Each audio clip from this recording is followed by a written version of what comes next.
Shalom, perkenalkan nama saya Gita Rantapare, NIM 1220207376, Prodi Bimbingan Konseling Kristen. Di sini saya akan menyelesaikan tugas UAS saya, dan di sini saya akan menjelaskan tentang dampak psikologis pernikahan dini bagi remaja. Pengertian pernikahan dini bagi remaja adalah institusi agung untuk mengikat kedua insan lawan jenis yang masih remaja dalam satu ikatan keluarga. Menurut Undang-Undang Nomor 1 Tahun 1974, batas usia minimal untuk menikah bagi perempuan adalah 16 tahun dan pria 19 tahun. Dan menurut Undang-Undang Perlindungan Anak Nomor 23 Tahun 2002, anak adalah seseorang yang belum berusia 18 tahun. Dan menurut BKKBN, batas usia minimal siap menikah bagi perempuan adalah 21 tahun dan pria 25 tahun. Di sini kita akan masuk dalam faktor penyebab pernikahan dini bagi remaja. Intern, pertama, kurangnya kesadaran tentang pentingnya pendidikan. Kedua, remaja pernah melakukan hubungan seksual. Ketiga, remaja hamil di luar nikah. Ekstern, hutang kekeluargaan, budaya perjodohan.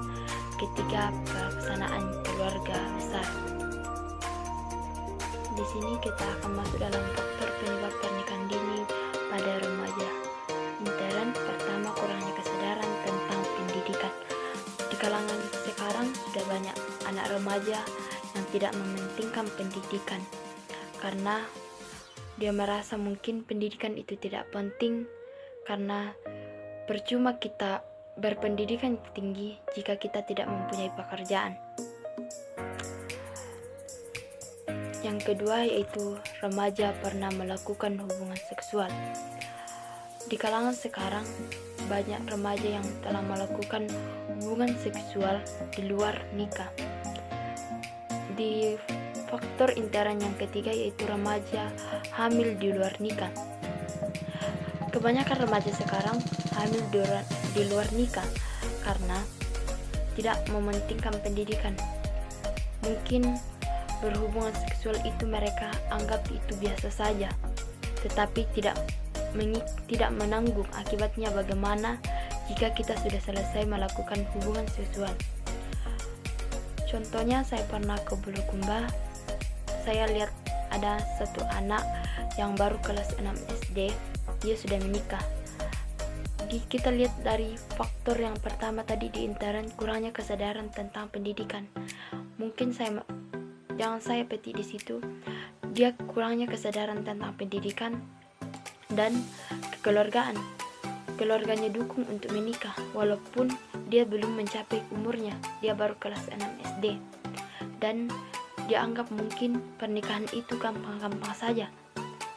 Dan kita akan masuk ke ekstern yaitu hutang kekeluargaan. Yang kedua, budaya perjodohan.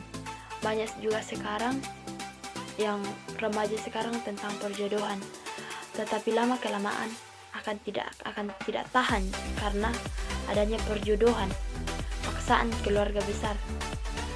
Misalnya yang perempuan tidak mempunyai apa-apa, tetapi laki-laki ini mempunyai uang yang banyak.